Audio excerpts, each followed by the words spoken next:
स्वागत है आपका इस वीडियो में। तो फाइनली यहाँ पे जुजुत्सु काइसेन सीजन 2 का एपिसोड 3 आ चुका है। तो चलिए फिर ये वीडियो शुरू कर लेते हैं और बाकी बातें वीडियो के एंड में कर लेंगे। तो जैसे कि आपको याद होगा, लास्ट एपिसोड में यहाँ पे कुरोई को किडनैप कर लिया गया था और भले यहाँ पे रिको गोजो के पास ही होती है, लेकिन अब ये लोग यही सोचते हैं कि इनको क्या करना चाहिए। हमें पहले का सीन दिखाया जाता है जब कुरोई इधर गेटो से यही कहती है कि तुम्हें जल्द से जल्द रिको के पास जाना चाहिए क्योंकि तुम काफी ज्यादा फुर्तीले हो, तो आगे बढ़ो, मेरे बारे में चिंता मत करो। तो यहाँ पे गेटो कहता है कि इन सब के पीछे मेरी ही गलती है, मेरे को उसे अकेला छोड़ना ही नहीं चाहिए था। तो गोजो कहता है कि नहीं, ऐसी कोई बात नहीं है, मुझे पहले ये सोच लेना चाहिए था कि कुरोई का भी इस तरह इस्तेमाल किया जा सकता है। तो अब उनका अगला मूव यही होगा कि वो एक एक्सचेंज अरेंज करवाएंगे, रिको के बदले कुरोई। या फिर शायद वो ये भी कह सकते हैं कि अगर हमने रिको को खुद नहीं मारा तो वो लोग कुरोई को मार देंगे, लेकिन अभी भी हम जीत सकते हैं क्योंकि रिको हमारे पास ही है। अभी मैं रिको को अपने साथ जुजुत्सु हाई लेके जा रहा हूँ और उसके बाद हम शो को या फिर किसी और को उसको बॉडी डबल बना के लेके चलेंगे। तो रिको यहाँ पे ये कहती है कि मैं भी तुम लोगों के साथ चलूंगा और वैसे मेरे को तुम दोनों के ऊपर अभी भी भरोसा नहीं है। तो गोजो कहता है भाई पागल हो गए क्या, अभी भी यही बकवास कर रही हो तुम। तो यहाँ पे रिको भाई रोने लग जाती है और वो यही कहते हैं कि असेमिनेशन का टाइम होने वाला है और मैंने अभी तक उसको गुड बाय भी नहीं बोला ठीक से, तो मैं ऐसे कैसे कर सकती हूँ।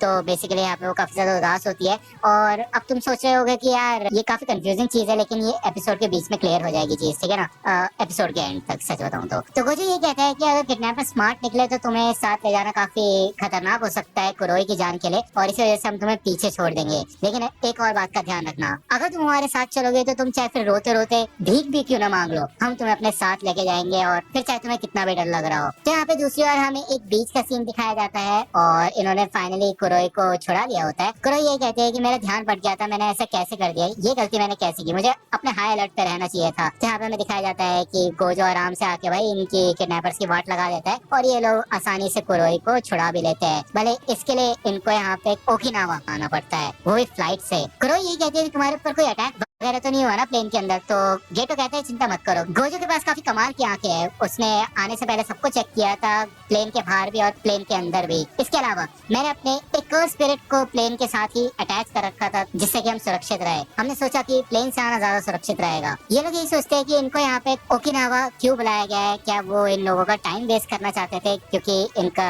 डेडलाइन यहाँ पे खत्म होने वाली थी। आपको पता ही होगा इधर रिको के ऊपर इनाम लगाया गया था। तो गेटो ये कहता है कि अगर ऐसा होता तो फिर उन्हें ऐसी जगह चूज करनी चाहिए थी जहाँ पे आसानी से हम नहीं पहुँच पाते। तो कुरोई कहती है ऐसा तो नहीं उन्होंने एयरपोर्ट के ऊपर अपना कब्जा कर लिया हो, या फिर हो सकता है कि वहाँ पे वो हमारे ऊपर अटैक करे। तो हमें दिखाया जाता है कि इधर एयरपोर्ट पे नानाबी और हायबारा भी आ चुके होते हैं जो कि जुजुत्सु हाई के फर्स्ट ईयर में होते हैं। और भाई इधर हायबारा तो काफी ज्यादा एक्साइटेड होता है इस मिशन के लिए और वो इधर गेटो के सामने शो ऑफ करना चाहता होता है अपने स्किल्स। वो ये कहता है कि हमारे अपर क्लासमेट कितनी जी जान से अपनी मेहनत कर रहे हैं एक लड़की को बचाने में। मेरे को सच में काफी मजा आ रहा है इस मिशन के बारे में सोच के। और यहाँ में दिखाया जाता है कि गोजो अपर क्लासमेट क्या मेहनत कर रहा है यहाँ पे इस मिशन के लिए। वो यहाँ पे भाई पागलों की तरह रिको के साथ खेल रहा होता है क्योंकि ऑब्वियसली यार ये रिको इसके बाद अपनी जिंदगी एंजॉय नहीं कर पाएगी, इस वजह से यहाँ पे गोजो उसको अच्छी खासी छुट्टियां एंजॉय करवा रहा होता है। तो गेटो ये कहता है कि चलो फिर यहाँ से निकलते हैं, जिसे सुन के यहाँ पे रिको काफी ज्यादा उदास हो जाती है। लेकिन गोजो ये कहता है कि कोई बात नहीं, हम एक और दिन यहाँ पे रुक जाते हैं, ठीक है ना। और वैसे भी ओकिनावा में टोक्यो से कम कर्स यूजर्स है तो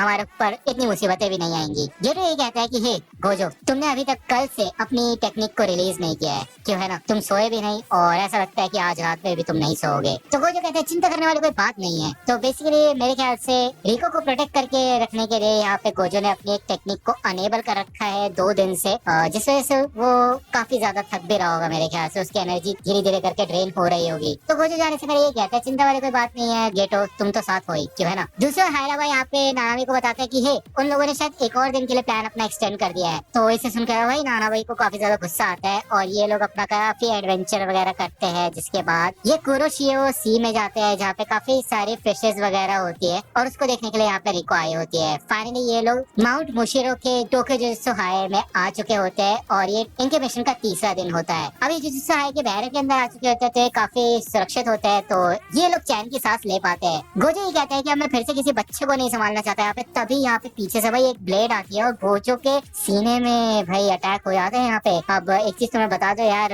ये कोई नॉर्मल एनिमे नहीं है। हम गोजो के बारे में एक चीज जानते हैं कि उसके आसपास इन्फिनिटी रहती है, क्यों है ना, जिस वजह से कोई भी चीज उसके नजदीक तक नहीं आ सकती। तो ये ब्लेड कहाँ से आ गई, इसके पीछे सिर्फ एक ही रीजन था, वो ये है कि गोजो की काफी ज्यादा एनर्जी ड्रेन हो चुकी है और वो 2 दिन से लगातार यहाँ पे काफी लोगों से लड़ रहा है, जिस वजह से यहाँ पे टोजी का प्लान सक्सेसफुल हो चुका होता है। और इसे देख के गेटो कहता है कि नामुमकिन, ऐसा कैसे हो सकता है, हम जुजुत्सु हाई के बैरियर के अंदर है। गोजो यहाँ पे टोजी से उसका नाम पूछता है, लेकिन टोजी कहता है कि चिंता वाली कोई बात नहीं है, क्योंकि मैं भी लोगों के नाम याद नहीं रख पाता हूँ। टोजी यहाँ पे बताता है कि वो एक बार गोजो क्लैन में गया था, जब उसे पता चला था कि एक ऐसा बच्चा पैदा हुआ है जिसके पास लाख की 6 आइज है। ना ही उस दिन से पहले और ना ही उस दिन के बाद आज तक किसी ने भी मेरे को उनके पीछे खड़े हुए नोटिस किया था। तो बेसिकली गोजो ही एक ऐसा इंसान है जिसने टोजी को आसानी से ही नोटिस कर लिया था, बचपन में ही इवन। तो इसी वजह से यहाँ पे टोजी को पता था कि उसे गोजो को थकाना होगा, जिससे कि उसकी सेंसेस थोड़ा धुंधली हो जाए। यहाँ पे गोजो भाई एक ही हाथ में टोजी को उड़ा देता है और साथ ही साथ गेटो भी अपने इधर एक कर्स स्पिरिट को लेके आता है और वो कर्स स्पिरिट इधर टोजी को खा जाता है। यहाँ पे गेटो गोजो के पास बढ़ता है, लेकिन गोजो ये कहता है कि मैं ठीक हूँ, मैं अपनी टेक्निक को पूरी तरह से तो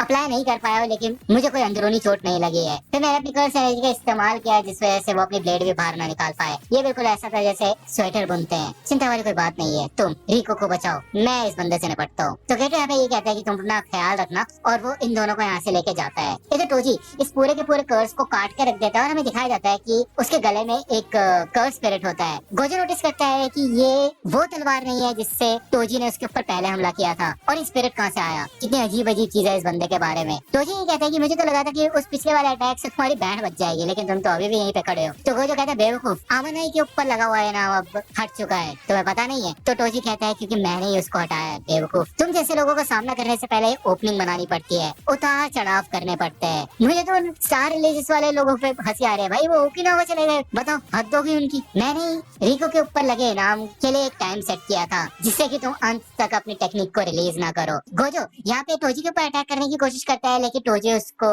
काफी तेजी से डॉज कर देता है और वो अपनी ब्लेड को यहाँ पे उस कर्स स्पिरिट को खिला देता है। तो गोजो यहाँ पे समझ जाता है कि इसके अंदर 0 कर्स्ड एनर्जी है, जिस वजह से वो उसको ट्रेस नहीं कर सकता है।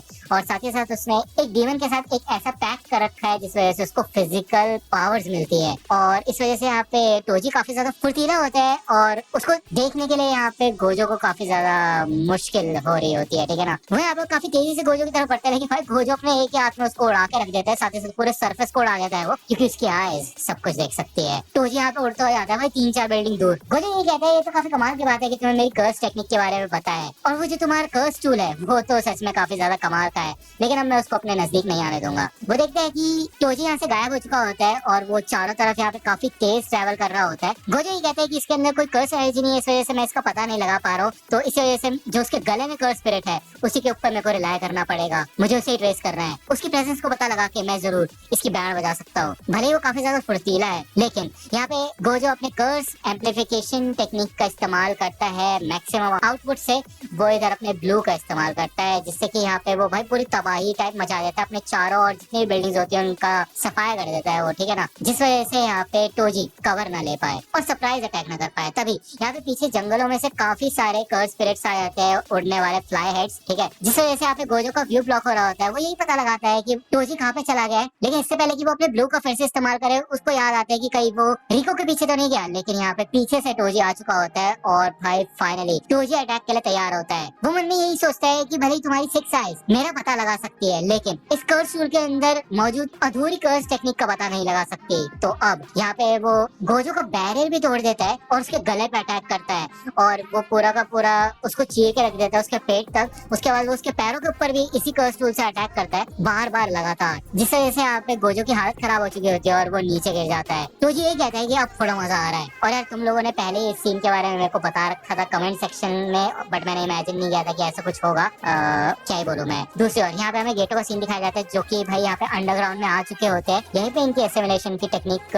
होने वाली है टेंगेन समा के साथ। और कुरोई इससे आगे नहीं आ पाती है और वो रिको से बिछड़ने से पहले यार उसको अलविदा कहती है, और इससे पहले कि वो कुछ कहे रिको उसे आके हक कर लेती है और उसे आई लव यू वगैरह कहती है। ये दोनों काफी ज्यादा निराश होती है एक दूसरे को बिछड़ने से, ये एक दूसरे को काफी ज्यादा प्यार करती होती है, ठीक है ना। लेकिन रिको को आगे जाना होगा, तो रिको इधर गेटो के साथ अंदर आती है और ये टॉम ऑफ द स्टार के मेन हॉल में आ चुके होते हैं। गेटो बताता है कि यहीं से सारे बैरियर्स की शुरुआत होती है। एक बार तुम सीढ़ियों के नीचे चले जाओगे और उस गेट से आगे बढ़ के तुम उस बड़े से पेड़ के तने के बीचों बीच जाओगे तो टेंगन तुम्हारी रक्षा करेंगे। जिन लोगों को इनवाइट किया जाता है सिर्फ और सिर्फ वही अंदर जा सकते हैं और जब तक एसिमिलेशन पूरा नहीं हो जाता तब तक तुम सुरक्षित रहोगे अगर तुम चाहो तो, या फिर तुम वापस मुड़ सकते हो और घर पे जा सकते हो। जब हमारे टीचर ने हमें इस मिशन के बारे में बताया था तो उन्होंने एसिमिलेशन को मिटा देने वाली टेक्निक बोला था। इसका मतलब ये है कि तुम सब कुछ भूल जाओगे और ये एक तरीके से काफी बड़ा श्राप है किसी इंसान के ऊपर। तुमसे मिलने से पहले मैंने और गोजो ने भी इसके बारे में बात की थी कि अगर तुमने इस चीज को एग्री नहीं किया तो एसिमिलेशन नहीं हो पाएगा, वो तुम्हारी चॉइस है। हाँ, वो एक तरीके से ये होगा कि हम टेंजन समा से लड़ रहे हैं, लेकिन फिर भी गोजो को ये यकीन था कि ये एसिमिलेशन पूरा होगा। तो गेटो यहाँ पे ये कहता है कि जो भी तुम डिसीजन लोगी तुम्हारे फ्यूचर की गारंटी हम देंगे, तो चिंता मत करो। तो ऑब्वियसली बात है यहाँ पे रिको को इस चीज पे इंटरेस्ट नहीं होता। उसने अपनी लाइफ भी ठीक से नहीं जी होती। जब से वो पैदा हुई थी सब उसे ये कहते थे कि वो काफी ज्यादा अलग है, वो स्पेशल है और आज के दिन के लिए वो हमेशा से सोचती आई थी। उसे अकेलापन लगता था, बुरा फील होता था, लेकिन उसे पता था कि आगे चल के ये सारी की सारी चीजें गायब हो जाएंगी। तो बेसिकली यहाँ पे हमें दिखाया जाता है कि रिको इस पूरी लाइफ को गिव अप करने के लिए तैयार थी, लेकिन रिसेंट टाइम्स में कुरोई के साथ उसका काफी अच्छा खासा कनेक्शन बना और अब वो अपना थॉट चेंज कर रही है।